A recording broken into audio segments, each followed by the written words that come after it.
this is story 4. If you like the story, please give a thumbs up. Creative comments are welcome. Monster Hunter John. White lightning. I was back from my visit to the Big Apple, Betty, and the lizard people or sauroids. It had been quiet for a few days at Monster Research and Elimination. There were a few things that was under investigation, however.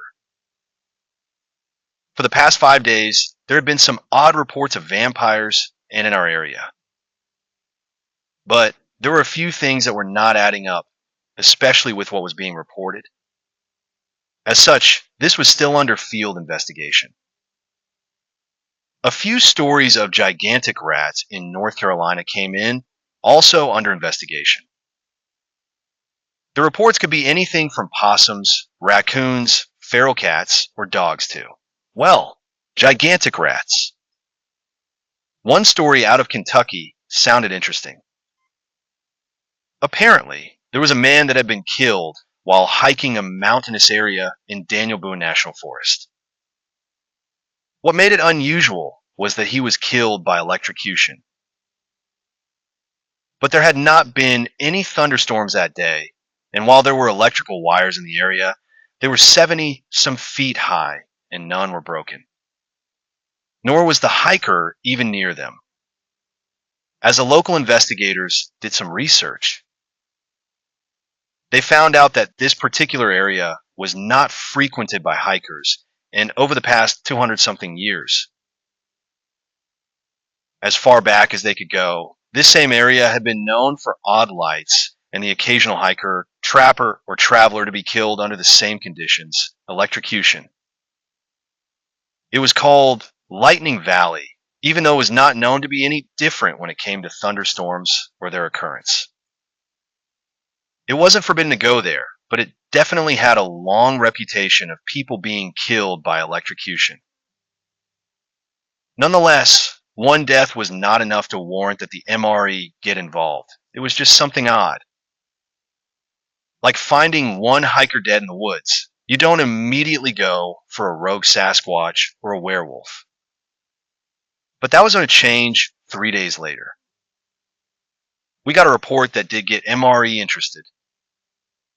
An investigator was sent out to Lightning Valley. He did not report back in. 2 more were sent out as a rescue mission. One came back, the other did not.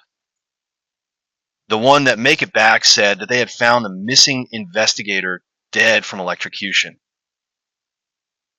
Then a white ball of light apparently appeared out of nowhere and despite being fired at, struck one of the rescue investigators, killing him instantly. The other managed to escape by running through the brush back to their SUV. This alerted all of Kentucky and Tennessee MRE members, all 12. It surprised me that there were so few people over 2 states. Kent told me that they were depleted just like the entire area, but there just wasn't much need for very many to start with in those 2 states. Normally, they had about 20 people apiece. By this time, I had my own office. Not much, a desk, 2 chairs, and a computer and phone. But the lounge was just a corridor over, so it wasn't all that bad. After Kent gave me the folder, I decided I would do some research. The first man that died, the hiker, was Stanley Holman. He was 27, worked at a grocery store. Single. He told his friends on a Friday that he was going to go hiking in the mountains and would be back Sunday. He never returned. It was later Monday that forest rangers were sent out. His SUV was found in the small parking lot. The rangers finally found what was left of its owner towards the end of the day. Autopsy says that the body appeared to have been hit by lightning, 3rd-degree burns, and basically roasted. Even though there was clear weather over the weekend, death by electrocution due to lightning strike was the official conclusion. MRE investigator Jesse Torres was the next victim. He had been with the organization for 3 years. 32, married, 1 child. He decided to go and investigate the hiker's death 3 days later. He never came back. Two other investigators went out the next day, Ricky Murphy and Tasha Griffin. Other than their pistols, Ricky decided to take a .308 rifle with him. According to Tasha, the two went looking for Torres the day after he did not come back. The two had been hiking for some time before finding the body. He too died from electrocution. As they were examining the area, a white light appeared, floating about 3 to 6 feet off the ground and randomly moving around. The two hid behind some trees and watched. The object slowly floated around until Ricky fired at it. The first shot did nothing but make the ball start floating towards them. Ricky shot 3 more times. Although Tasha thought he had hit it, the bullets had no effect. The ball sped up, Tasha began to run. Ricky was going to shoot 1 more time, but the rifle was out of ammo. He pulled a pistol and fired several rounds until the ball sped up and hit him. Tasha has no idea what happened after that, as she did not stick around. She made it to the company vehicle and called in the forestry rangers. They went out and recovered the 2 bodies.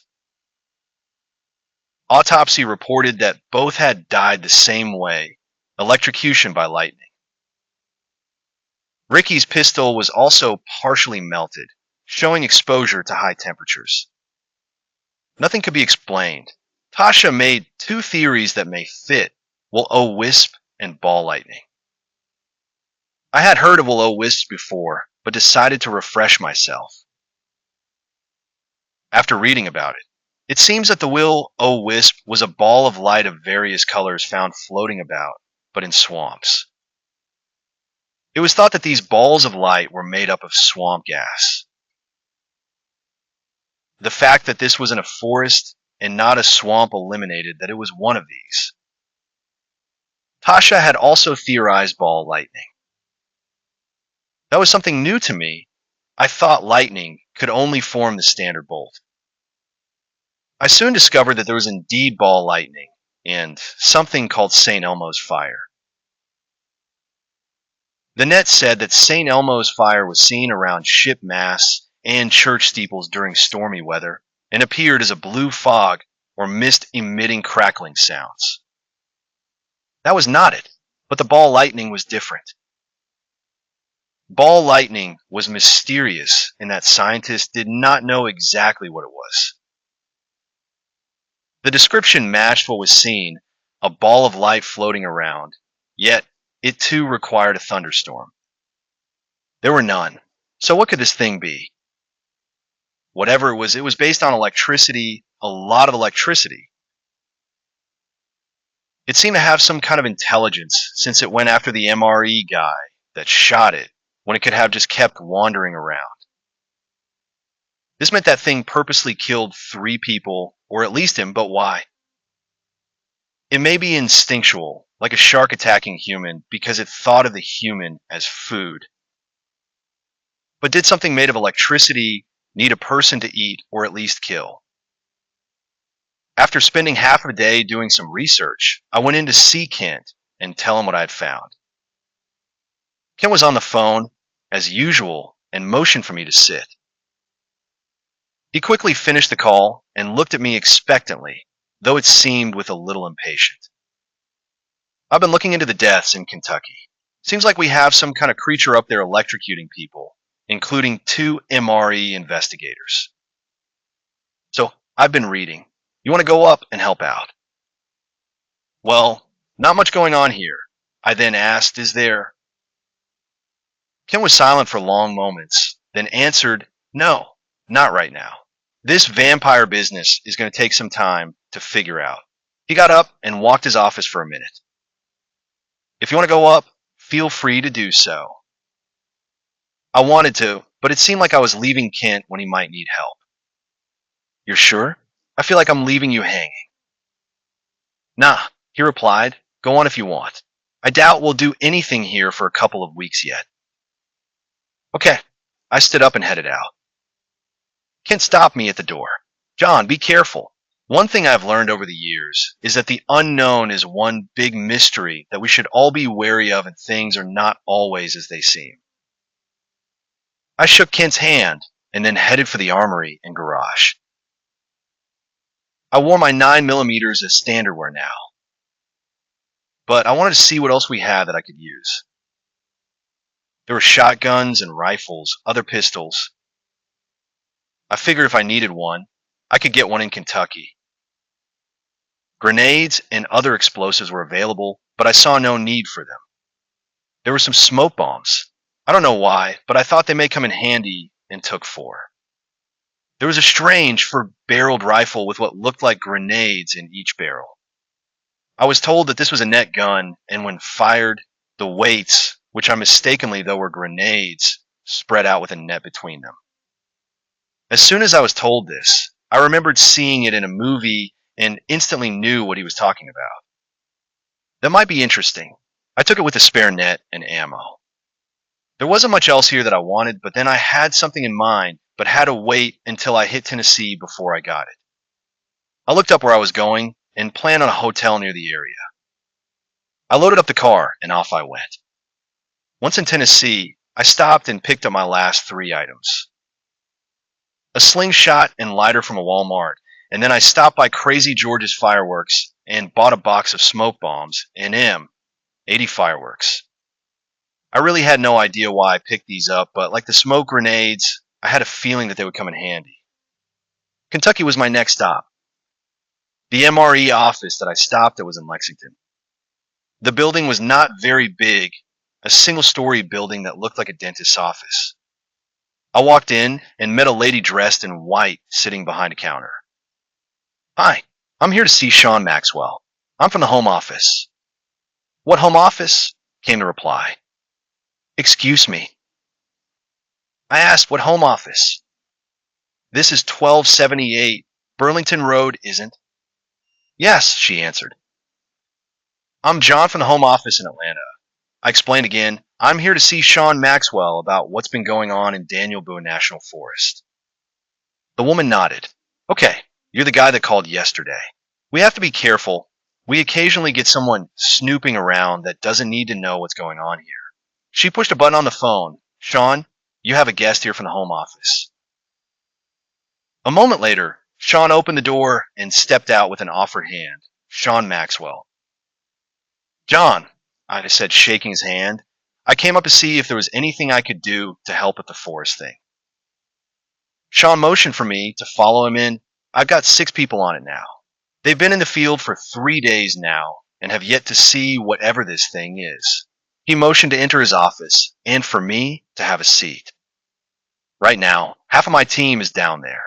Tasha is there now. She was upset about losing her partner, but also wants a chance to get some revenge for his death. I see. Anything new come up? Sean shook his head. No. They have been in the forest for 3 days and have yet to see anything. They have hotels rooms down there and go out almost at the crack of dawn. Usually 2 stay overnight in tents. 6 pairs of eyes, but nothing to see. How are they armed? A couple of rifles, a shotgun, and sidearms, Sean replied. I don't think they took anything else. Well, I have a few extras, I said, not sure if they will do anything or not. Can you make arrangements for me at the hotel that they are staying at?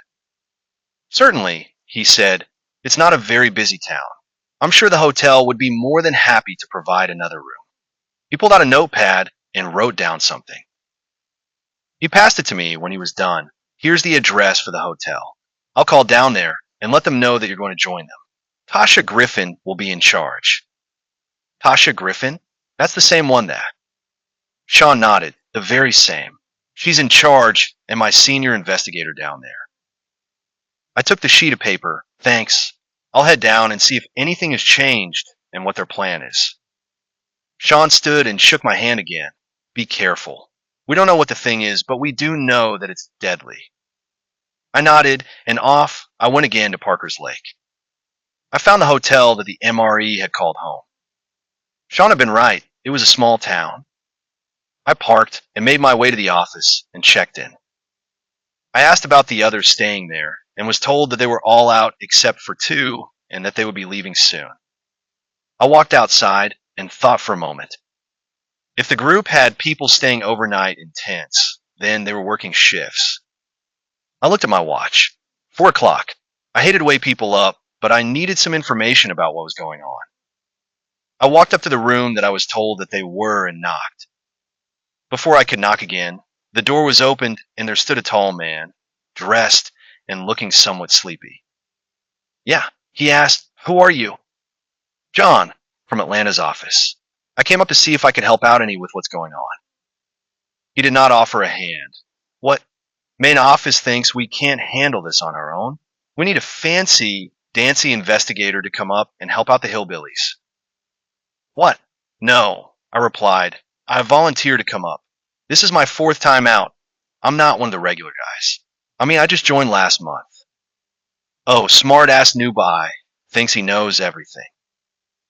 Look, pal, I came up to help you guys, not be harassed. You don't want my help? Fine. I'll go back home. Tell Kent you said you didn't need my kind of help. Kent, finally a reaction. He send you up? No, I volunteered. A hand reached from behind and grasped the guy by the shoulder. Easy, Jim. The man at the door backed up as a new guy stepped forward. John, I'm Vincent Sexton. You have to excuse my buddy here. We've lost two people that we worked closely with. We're wanting to settle this on our own. But we're not going to turn down help. I raised both hands. I'm just here to help out. I found the whole incident unusual. Vincent nodded. This is Jim Woods. Another hour or so, Tasha should be back along with Ben Lyons. In another few hours, the other two will show up. We're the night crew, fixing to leave here when Tasha gets back. We got a campsite of sorts up in the mountains where this has been going down. Then I guess I'll wait. As you wish, he said. Listen, he walked outside some more. Let me tell you a thing or two about Tasha and how things stand. Tasha was up there with Ricky when got killed. She blames herself for leaving him behind and not doing anything. She's angry. She's mad and wants revenge. Don't expect her to be very welcoming or even want you around. Most of the crew are going to follow suit. We want to bag this thing ourselves. We don't feel like we need any outside help. Vincent stopped by a post. Look, you say you're here because you're interested in whatever this thing is. Like it's just another curiosity for you. He spoke very carefully. If I were you, I wouldn't mention that part to Tasha or the others. He paused as he thought a moment. Tell her that Kent sent you up just as support if needed. Not help, support. That may make a difference. Better yet, since we've never encountered anything like this before, tell her he sent you as an observer and whatever support you can offer. I nodded. Seemed like I landed in the middle of a hornet's nest here. You and Jim are meeting her here?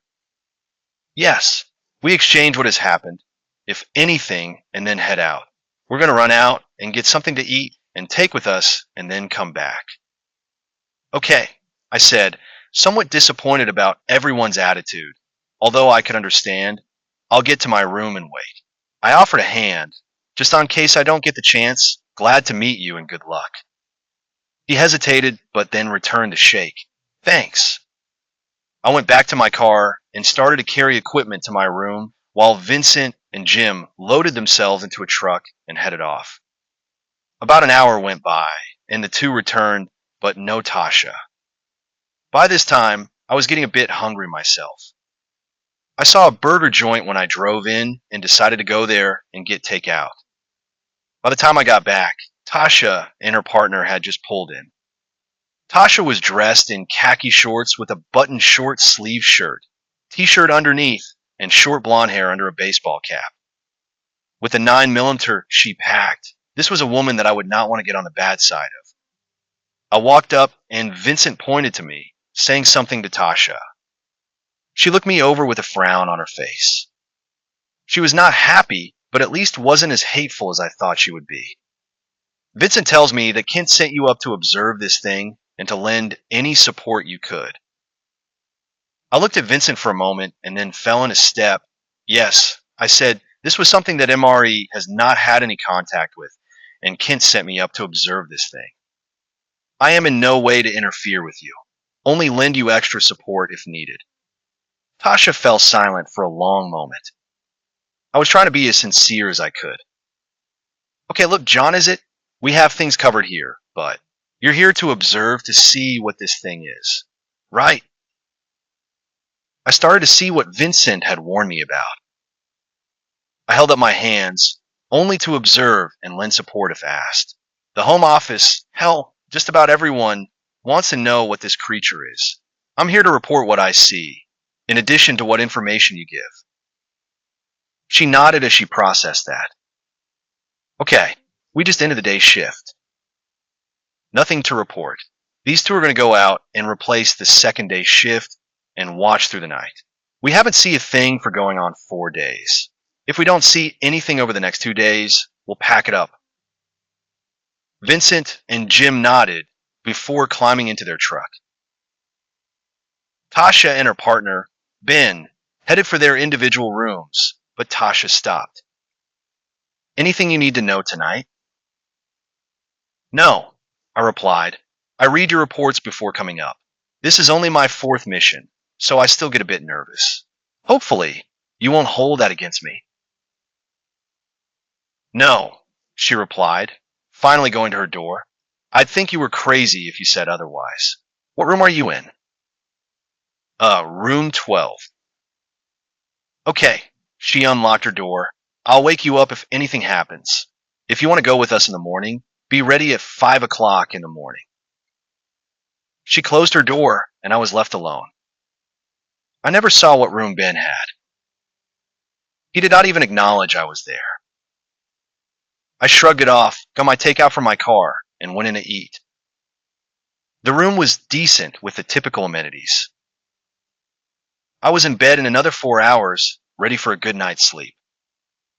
That lasted until sometime during the night. I looked at my watch, 2:30. The phone rang again, and I answered. "Yeah?" "Tasha was no nonsense. They've got a sighting. 5 minutes, and we're out of here if you want to come along." "5 minutes? Time to get my pants on, please." "Meet you outside." I had no time to grab my stuff other than my sidearm. I headed out, and Tasha was already waiting with Ben inside her truck. Without a word, I climbed into the back seat. I barely had time to buckle my seatbelt when we were speeding down the roads. Vincent called and said they had a sighting. Tasha said they were taking cover and watching when his phone went out. Hopefully, he just closed it. I said nothing as we went down back roads and finally into the small parking lot of a forested area. We got out, and I noticed that police tape marked off the pathway. "Got a flashlight?" Tasha asked. "No," I replied. That was something I had completely forgotten. "Here," she said, throwing me a small flashlight. "It'll serve for now." Before I could say anything, she and Ben were already heading into the dark wood. Fortunately, there was a path to follow, but that only lasted a few hundred yards before becoming a simple trail. In the day, this probably would not have been a problem, but at night? We went through the woods, a forest of the biggest trees I have ever seen, for about an hour. I was starting to wonder if we were ever going to get to this campsite when Tasha and Ben slowed down. They went from let's get there in a hurry mode to a slow and careful creep. "Vincent? Jim?" Tasha called out. "Over here," came a man's voice. "We're good. It's safe." 2 men with flashlights appeared from behind some trees and headed towards us. The campfire went out when that thing hit it. Tasha sighed in relief. "I was worried when you cut off your phone." "Yeah, no choice," Vincent replied. We saw the whatever coming from the northwest, just slowly bobbing along. As you told us, we abandoned camp and hid behind some trees. That's when I called you, and Jim started video recording with his camera. The creature began to head towards me, so I turned off my phone, but it kept coming.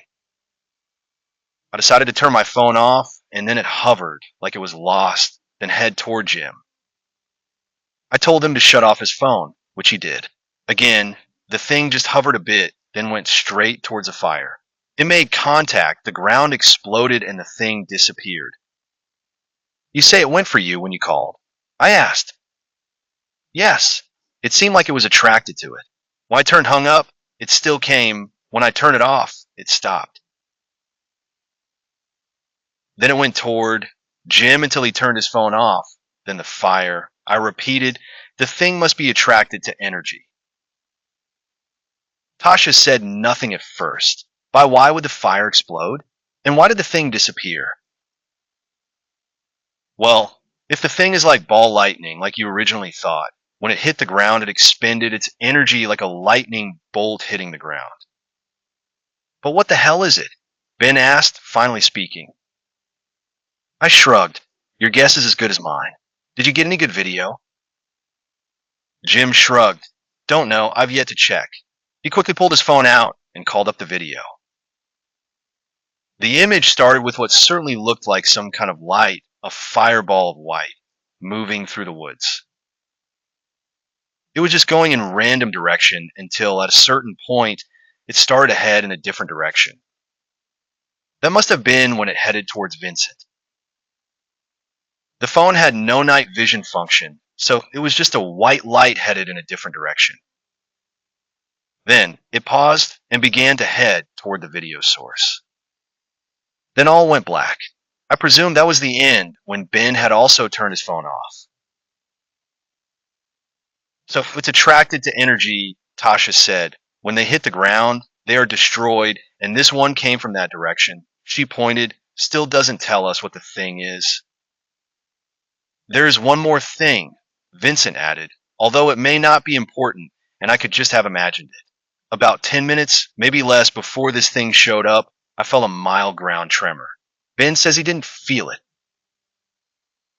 By this time, Tasha had walked over to where the small fire had been. Their campsite was simply a tarp tied up about 7 feet off the ground, a couple of chairs, an icebox, and a fairly well blasted fire pit. It was edging toward 4 a.m. now as Tasha kept looking around. I don't think we'll encounter anything else, she said quietly, poking around a foot-deep crater where the fire used to be. Okay, let's all head back and get some breakfast and supplies, then come back out. This thing came from the northwest. That's where I want to search, but we'll need some light other than these flashlights. Is there some kind of farm store or hardware store in town? I asked as we began to walk back. No, Tasha replied. Why? I was thinking about getting a piece of fence wire and using that to protect us from the thing. A fence? Yes, a fence. It will act as ground and short out this thing. I answered, since that appears to be the only way to kill these things. Makes sense. When we get back, I'll send Ben out and get some fence while you and I go back out. The rest of the trip out was quiet. I kept looking behind us, thinking something was chasing us. At least it wasn't a werewolf. Whatever this was, it seemed tied to one area. Finally, we loaded up into vehicles and headed for town. Tasha, Ben, and I ate a quick breakfast while the other two went to their rooms to sleep. After breakfast, Ben took the truck and headed for the next town, leaving Tasha and I at the hotel. Anything you want to grab before we head back out? She asked. Yes, I have a few things in my room. Won't take me but a minute or two. I headed to my room to grab a few specific items. The net gun would be useful, but it was a bit too big to carry through the woods. The smoke grenades I picked up at MRE were also big, the size of a pop can. I packed one of those. The smaller smoke bombs that I picked up in Tennessee were now in my pocket along with the slingshot that I had bought and the lighter. I also tossed a couple of the M80s in my pocket as well. I had no idea what to do with the M80s, but the smoke bombs I did. I walked back outside. No Tasha. I walked over to my car and waited. It took only a moment for her to come out of her room. "We'll take your vehicle if that's okay." "Sure," I replied. "You may have to help with the navigation. It's hard to remember roads at night and in the back seat." "No problem," she said, getting in and waiting. Tasha's impatience was becoming tiresome.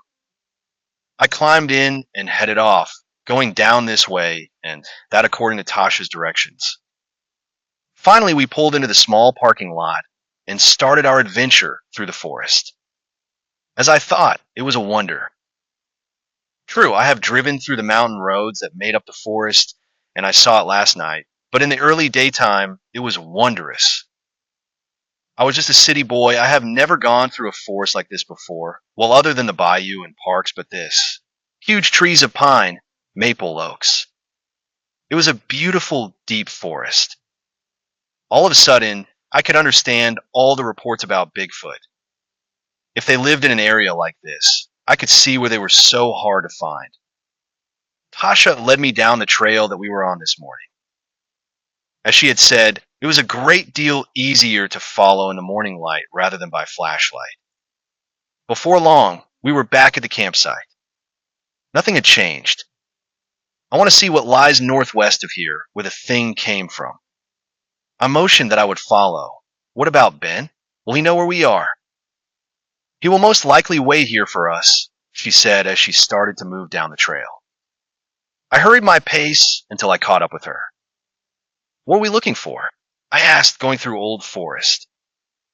"Anything," she replied. "Since we don't know what these things are, then anything can be called their home." We walked down the trail, looking for anything unusual. Then I felt something. The ground moved. Or maybe I moved. "What was that?" I asked. "Earthquake," Tasha replied. "Minor." "Wait," I said, stopping. "Didn't Vincent say he felt a tremor too?" "Yes, he did," she said, turning to me, "although Jim did not." It made that. I stopped when I saw movement in the distance. I pointed behind Tasha. "I think we may have company. Behind you, about 100 yards." Tasha turned and looked. There was a light, moving through the forest, gently bobbing between trees. Then another behind it. Two of these things were slowly making their way down the path, right towards us. Tasha pulled her phone out and made a quick call. "Two creatures coming northwest of camp." She then shut her phone off. I was going to follow suit, but remembered that mine was already off. We quickly stepped off the trail and watched as the two things continued to close. They were white, slightly blue around the edges, about 2 feet in diameter, and although they were randomly bobbing around, they were definitely headed in our direction. I saw Tasha pull her pistol, but she did not fire. We watched and waited. The things drew nearer. I saw that she was getting ready to fire. I called over to her. "Tasha, don't fire." I don't know if she didn't hear or just decided to ignore me, which I figured with her attitude was most likely. She fired 5 rounds in quick succession. Immediately, the one she had fired had started in her direction. I dug in my pocket and puked out the flashlight from early this morning. With a thought, I turned it on and threw it to the opposite side of Tasha. It bounced twice and slid tot stop on the ground. The thing that had been nearing Tasha stopped, paused, and then headed for the flashlight. The thing hovered above the light for a second, then dove after it. There was a thunderclap when the thing touched the ground. The flashlight went whipping through the air, at least part of it did. There was no fireball left. It had disappeared, but the other, perhaps due to all of the commotion, it just started to be lined toward where the other light had hit the ground. This time Tasha sat still. On a hunch, I pulled out my slingshot and a handful of smoke bombs. My first shot high. My second hit the fireball dead center. There was a puff of red smoke as soon as it impacted. I did not light the bomb. The heat of the thing had set it off, as I thought it might. The sphere of light dimmed a bit as the smoke cloud vanished, then brightened again. It simply floated where it was, as though confused. Tasha had slowly made her way over to me. Fireworks? She asked, really? Anything that interrupts it, I said. I took out an M80 and my lighter. Here, light this. Tasha said nothing but did as told. I shot the M80 off to the side. The ball followed the fizzling fuse until the firework exploded. It stopped again as if confused. That's what I thought. It followed the heat trail of your bullets. Neat trick, Tasha said. Now came my other idea. I pulled out the smoke grenade, pulled the pin, and tossed it at the object. The ball of light slowly headed for the burning grenade until it flared to life. White smoke billowed out, covering the thing completely. From inside the smoke cloud, the ball glowed, but became dimmer and dimmer until there was no light left. The smoke continued for another minute, then went out. We waited until the smoke had cleared and nothing but forest lay in front of us.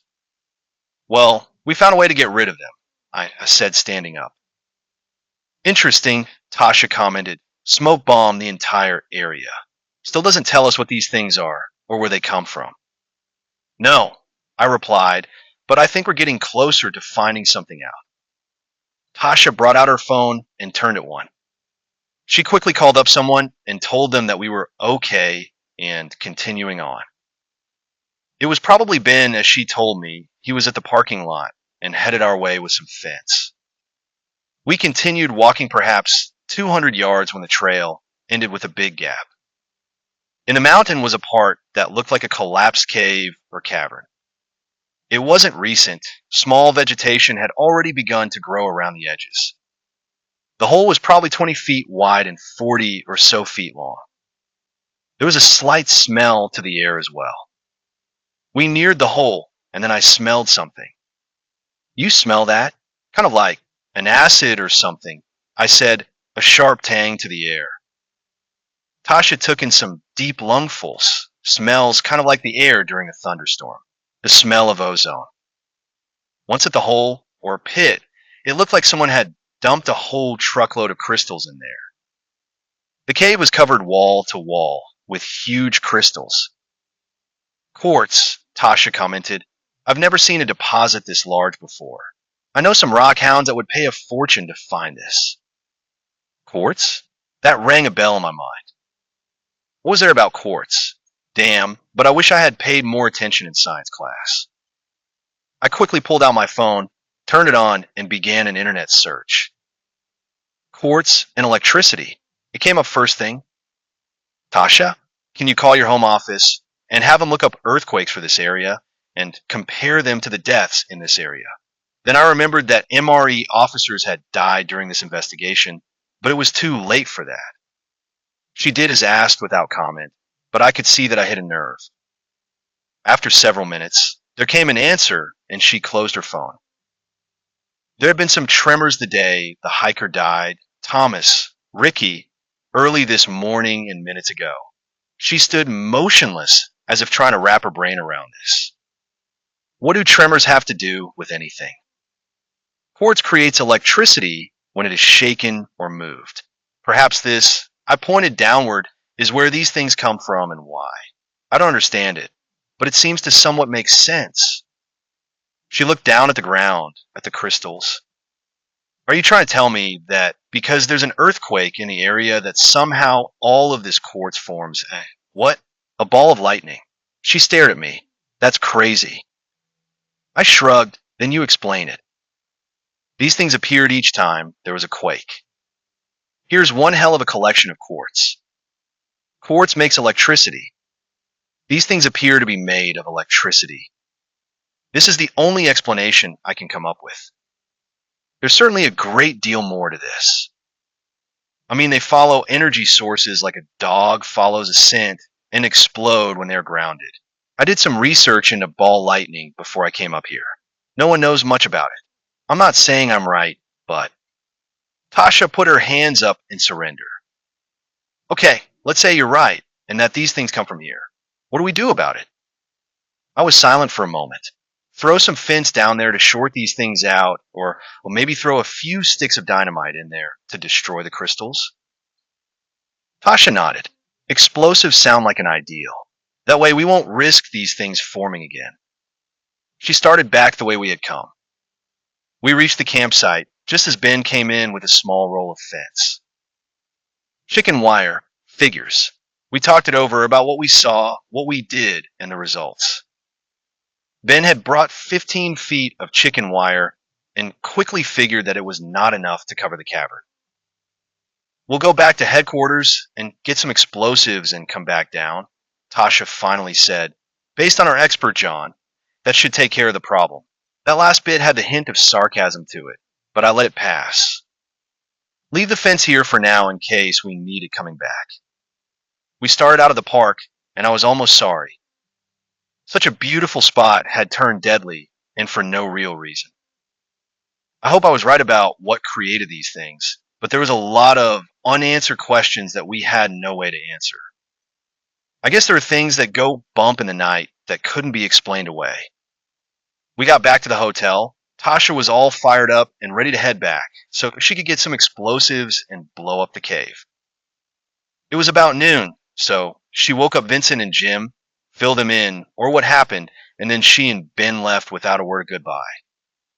Well, fine with me. I thought if she didn't want to be friendly, I wasn't going to really mind. I started to pack up my own stuff when Vincent called me over.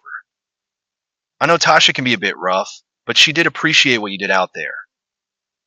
Maybe you come up in a few months and she'll be a bit better behaved. He offered his hand.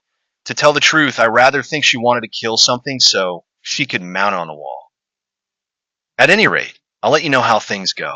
We're still going to camp out for a few more days, once the cave gets blasted, and see if that stopped it. I shook his hand. Good luck. Ben left a roll of chicken wire fence out there. Don't be afraid to unroll it and set it up.